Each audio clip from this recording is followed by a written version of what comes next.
from St. Louis Public Radio. This is St. Louis on the Air. She was like, Kendall, you almost died. She was like, there's no reason why you should do this campaign. I mean, House District 5 will always be there one way, shape, or another. I'm not replaceable.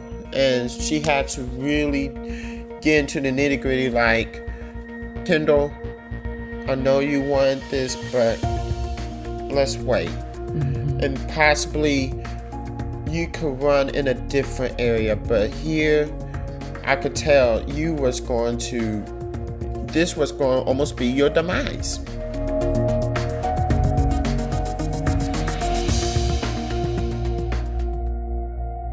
I'm Sarah Fensky.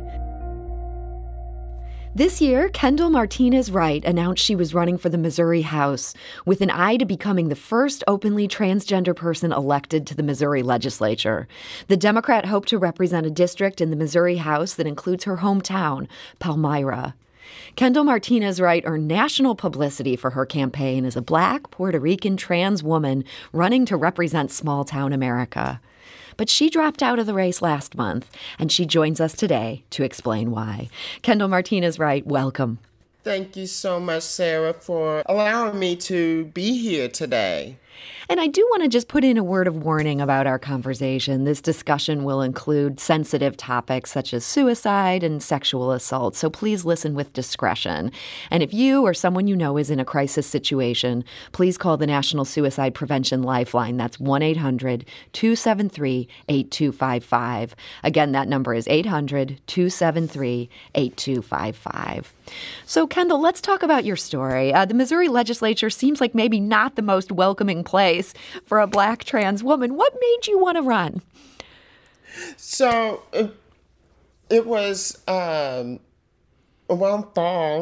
this time last year, and I was helping with I was working on a campaign, Judy Baker's senatorial campaign, and then on top of that, I was involved with a national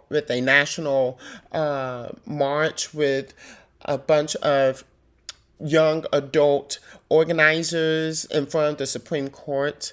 And everything kind of just fell into play of not only the 12 years of me doing advocacy work, but also just being immersed in politics for a good amount of time. And that just gave me that push of like, you know what, I'm going to take that chance and let's see about this campaign life. And that's when I officially announced, I officially announced on February 15th, actually on my birthday. And then I did like a soft relaunch, a relaunch technically in April. Okay. So from everybody we've talked to, we've tried to hit up people who know things about Missouri history. They believe you might be the first openly trans person to run for the Missouri legislature. Were you conscious of this being a historic effort, that this was a first? Oh, yeah. I knew firsthand that I would be not only the first Afro-Puerto Rican trans woman to run in Missouri, but also I would be the first nationwide as an Afro-Puerto Rican trans woman running for a state elected, for a state house seat, which is huge because there's only a handful of openly trans women running for this upcoming midterm election. So I knew the pressure was going to be on point, but when it came down to really showcase who I am in Palmyra, that kind of brought in a little extra pressure. So you earned a lot of national publicity because, as you say, you check a lot of boxes there on being a first. Did that bring in a lot of donations to your campaign?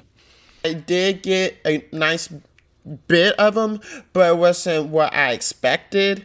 It was it was on the low side. But when it came down to support, I had support from all over. And then in Missouri, in the political realm, they made sure that there was no hate towards me, no negative connotations. And I definitely appreciate that. Yeah, so it sounds like, I mean, things were going well. You were getting this national publicity. Some donations were coming in. You ended up suspending your campaign on September 24th. Why? So the last 3 months it was such a hot mess express in terms of mental health. When it came down to it, I realized that I was in a manic depressive episode with my bipolar disorder. And I didn't even realize that I was in that state because I tend to be very hands-on and very particular. And I found myself like really diving deep into this really bad area. And I really had a hard time trying to paint a happy face. It felt like I was alone, even though I had friends and family and everybody, helping me out, trying to cheer me up, trying to make sure that I stay on a good playing field. I felt restrained and just very alone. And it was the last few weeks that was the worst weeks. And I was in a very, very dark place, and a lot of people wouldn't even notice, especially with some pictures. They would think, oh, Kendall, you're doing good. And deep down, I was questioning my own existence. And I understand that there was a trip to St. Louis that then really aggravated this bad place that you found yourself in. Can you just tell us briefly what happened that ended up making things even worse? Yeah, so I went to St. Louis to support two dear friends of mine for their relaunch for their campaign, and just a few other events. And one night, me and my dear friend, we went out and just having a girls' night, celebrating just being us. We met two individuals. One of them was a very kind individual. Another one was also pretty kind, but it turns out that individual, he had other motives. And so that night, I'm trying not to cry. I'm sorry. Take your time. He really showed me once we left the bar, that he had another motive. Okay. And he tried to pursue my friend first. She was like, nope, this ain't gonna happen. Then he went to me, and he was on the prowl with me. And let's just say he did things that made me feel like nothing. And it really put the icing on the cake of seeing if I'm able to continue living my life. So that really kind of pushed you to the edge right there. Yeah. And so after you left St. Louis, you're back in Palmyra. You ended up deciding you weren't sure you wanted to live. Yeah, actually that Sunday, I left once I boarded the bus, because I don't drive, so I usually take bus or train. And I went on the bus. At first I was feeling okay, but that suicide monster, as I call it, was really screaming at me. And by the time I got to Palmyra, I not only I was tired, but I was physically, mentally, emotionally done. And I proceeded throughout that day to write three suicide notes, one to my mom and my sister, one to my friends, and then one specifically to the Missouri General Assemblies. And I then proceeded to take 10 times the lethal dosage of Benadryl. And yeah. Oh my goodness. And so that could have easily gone so terribly awry, but you're here today. Did someone come in and find you in time? What happened? So I don't remember what happened after I went to sleep. This is per my mom's observations. I walked into her room, and I live with my mom also because I help her out.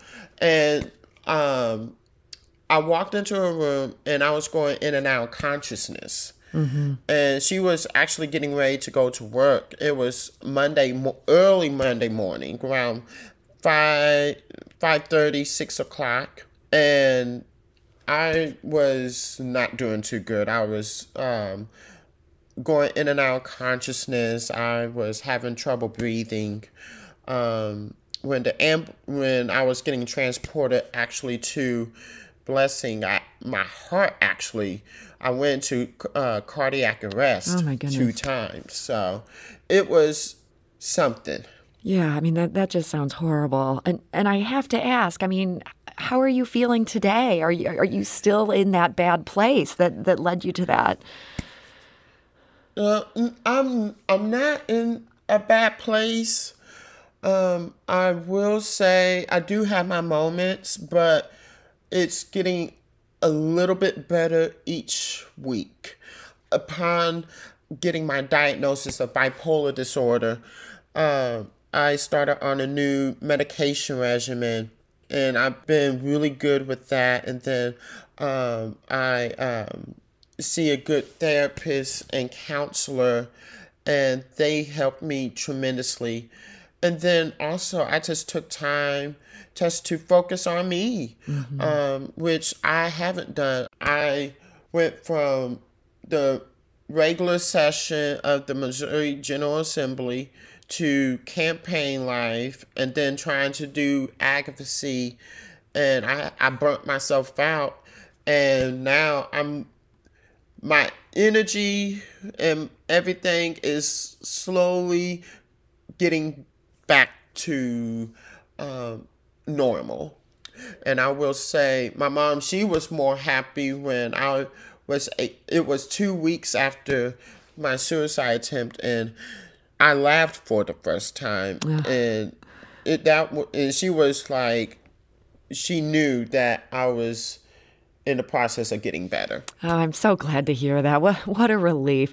And it sounds like suspending your campaign is maybe part of this process of getting better, deciding that you're not going to run for office. You've got to take care of yourself first.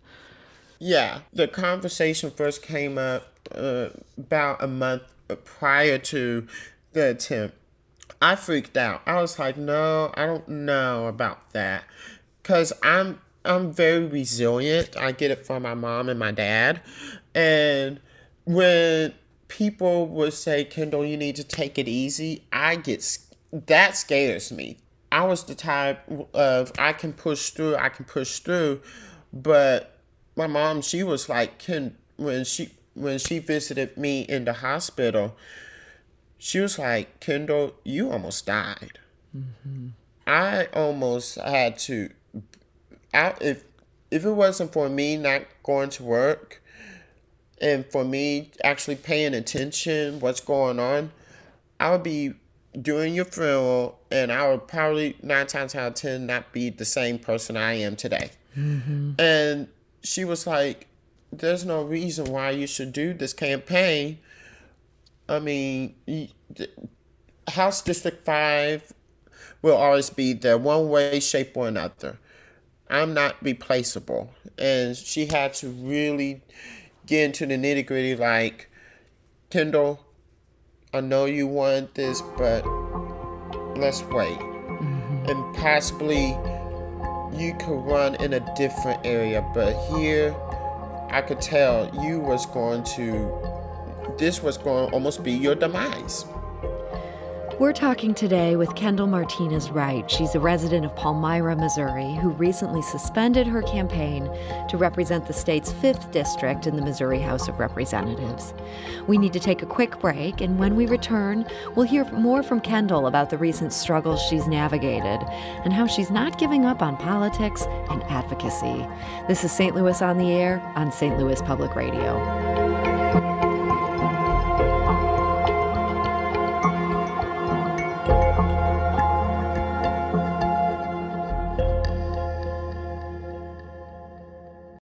Support comes from the Missouri Forest Products Association, providing more than 41,000 jobs in the production of wood pallets, railroad ties, white oak barrels, hardwood floors, and more. Details at choosewood.com.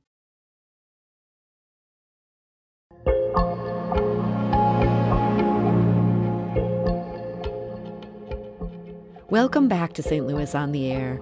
We're returning now to our conversation with Kendall Martinez-Wright. She's believed to be the first openly trans person ever to run for the Missouri legislature. She sat down with us Friday, opening up about the mental health struggle that recently led to her suspending her 5th district campaign.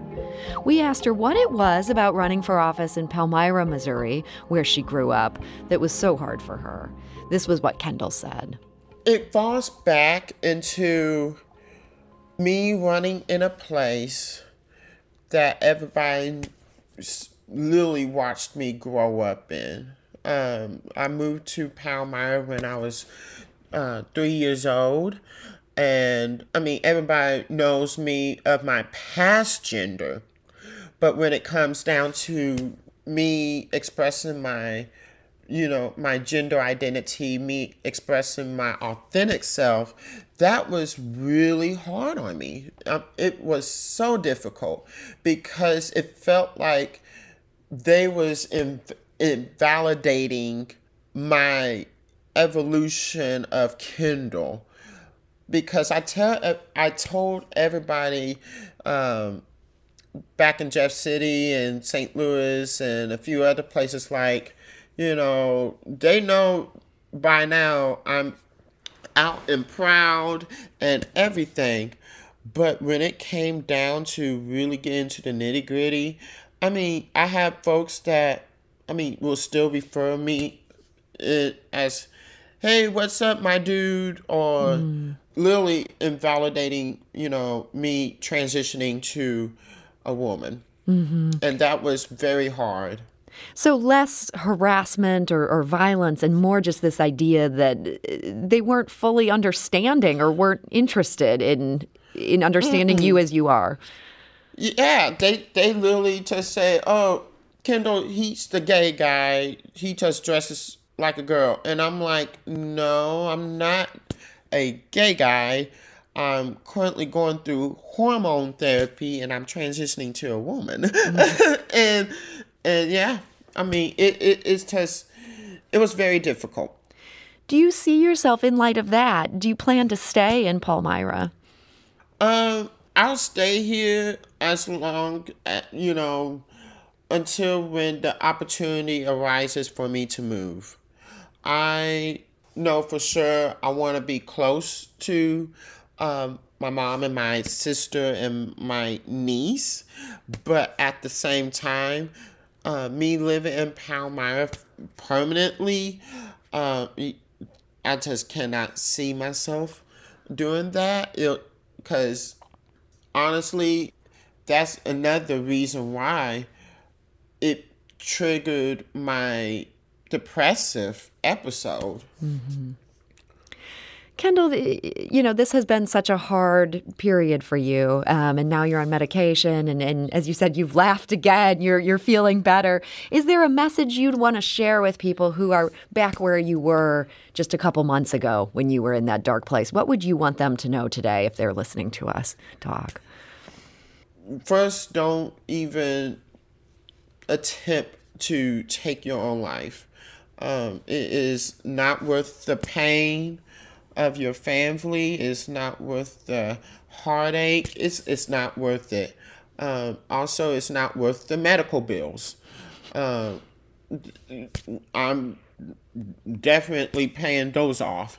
And then secondly, just know that when you think that there's nobody, or you think that you feel like you're a burden or anything, there's people that will literally just hold you and let you cry. There's people out there that really showcase that love, that transition from love and strength to resilience and motivation and that will. And I just tell people just to keep on holding on, don't give up. And it may sound it sounds easy said than done, but trust and believe, it's so much worth it. And I just couldn't imagine me not being here, how much of an impact that would have had, not only within my family and friends, but even for Missouri. Mm-hmm. Well, we do want to remind you, if you're listening, and if you or someone you know is in a crisis situation, the National Suicide Prevention Lifeline is always there. They're at 1-800-273-8255. Again, that number is 800-273-8255. So, Kendall, before you threw your hat in the ring to run for office, you'd been very involved with advocacy and lobbying in Jefferson City. Do you intend to go back to Jefferson City in the near future to do that?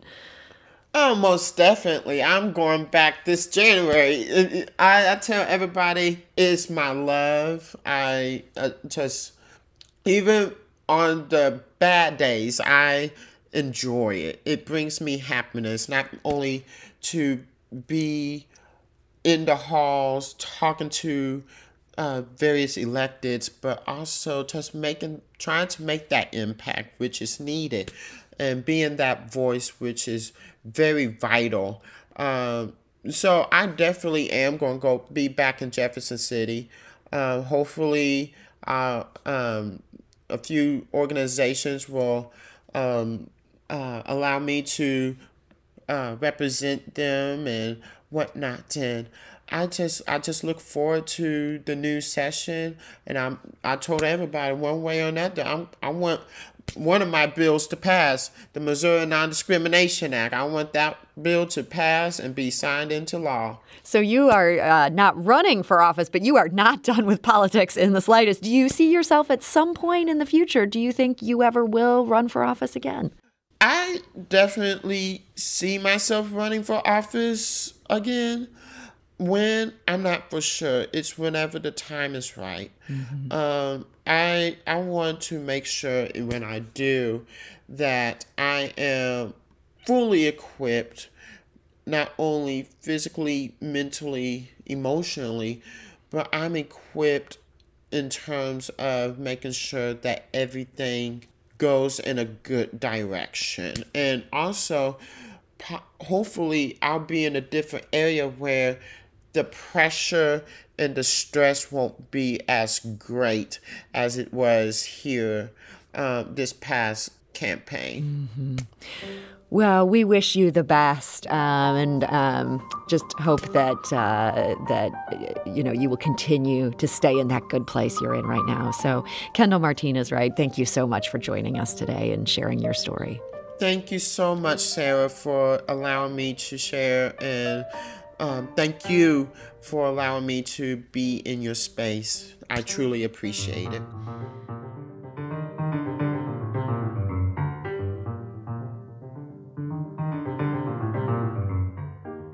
This episode was produced by Evie Hemphill, with audio engineering and podcast design by Aaron Dorr. Our executive producer is Alex Hoyer. St. Louis on the Air is a production of St. Louis Public Radio. Understanding starts here.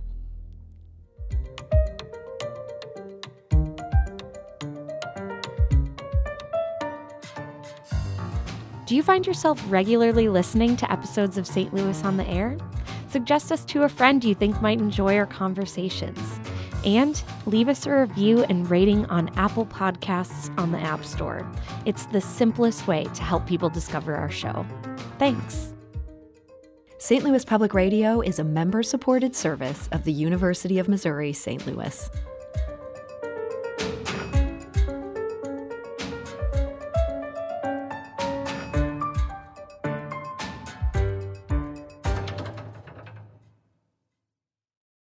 Support comes from the Missouri Forest Products Association.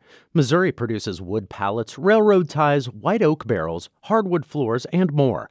Details on the variety of products made in the state are at choosewood.com.